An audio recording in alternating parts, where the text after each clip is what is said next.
NEET coaching సెంటర్లలో top 1 గా ఉంది శ్రీ ఆద్య మెడికల్ అకాడమీ. అడ్మిషన్స్ జరుగుతున్నవి. సంప్రదించండి.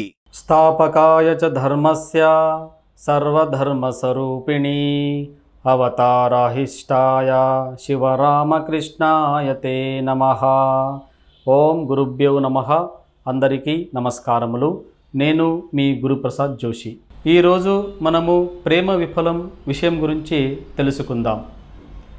ఈ యొక్క ప్రేమ విఫలము ఎందుకు అవుతుంది, ఎలాంటి వారికి అవుతుంది, ఎలాంటి జాతకులకు అవుతుంది, దానికి ఎలాంటి గ్రహాలు కారణమవుతాయి, మరియు మన హస్తరేఖములో కూడా ఎలాంటి రేఖలు ఉంటే ప్రేమ విఫలం అవుతుంది అని ఒక విషయాన్ని మనము చర్చించి తెలుసుకుందాం.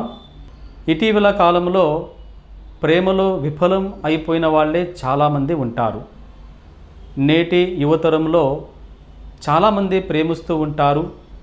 చాలామంది ప్రేమ కోసం పరితపిస్తూ ఉంటారు. ఎన్నో సంవత్సరాల నుంచి ప్రేమించి వారి కోసము వెయిట్ చేసి చాలామంది శత విధాలుగా ప్రయత్నాలు చేస్తూ ఉంటారు. చివరికి ఫెయిల్ అవుతూ ఉంటారు, ప్రేమలో మోసపోతూ ఉంటారు. మరియు ఈ యొక్క ప్రేమ కోసము వారు ఏదైనా చేయడానికి కూడా సిద్ధపడుతూ ఉంటారు, లేదా వారైనా ఏదైనా చేసుకుంటూ ఉంటారు. మనము అన్ని ఛానల్లో కానీ, టీవీ ఛానల్లో కానీ, పేపర్లో కానీ చూస్తూ ఉంటాము. కొందరు అమాయకులు సూసైడ్ చేసుకుంటూ ఉంటారు.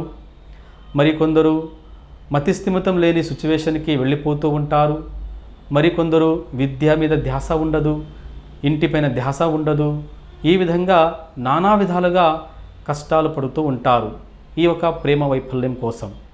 ఎందుకు ప్రేమ వైఫల్యం అవుతుంది, దానికి కారణాలు ఏమిటి అని మనం తెలుసుకుంటే దాన్ని తొందరగా మనము పరిష్కరించుకొని జీవితంలో ఇలాంటి కష్టాన్ని మనము ఎదురు చూడకుండా, జీవితంలో మనము ఇలాంటి కష్టము రాకుండా మనం చూసుకోవచ్చు. శాస్త్రోక్తంగా జాతక ప్రకారంగా చూస్తే మనము జన్మకుండలి, అమ్మాయిదైనా అబ్బాయిదైనా జన్మకుండలిలో శుక్రుడి స్థానము దీనికి ప్రముఖమైన పాత్ర వహిస్తుంది. శుక్రుడు అంటేనే ప్రేమ, విశ్వాసము, ఇష్టము, మోహము అనే ఒక అంశాన్ని సూచిస్తుంది. ఈ ఒక శుక్రుడు శని గృహంలో ఉంటే అలాంటి జాతకులకి తప్పక ప్రేమ విఫలమవుతుందని చెప్పవచ్చు. అలాగే పంచమాధిపతి రవి 12వ స్థానంలో ఉంటే, 12వ భావంలో ఉంటే కూడా వారికి ప్రేమ విఫలమవుతుంది, లేదా ప్రేమంలో మోసపోతారని మనము చెప్పవచ్చు. అలాగే పంచమాధిపతి, సప్తమాధిపతి అష్టమంలో ఉన్నా కూడా వారికి ప్రేమలో తప్పకుండా విఫలమవుతారు. ఆ ప్రేమలో కష్టాన్ని చూస్తారు, నమ్మక ద్రోహం జరుగుతుందని జాతకం చెప్తాయి. ఈ ఒక సప్తమాధిపతి శుక్రుడు మరియు పంచమాధిపతి రవి 12వ భావంలో ఉన్నా కూడా, మరియు ఈ ఒక షష్ఠ భావంలో ఉన్నా కూడా వారికి ప్రేమ విఫలము అవుతుంది.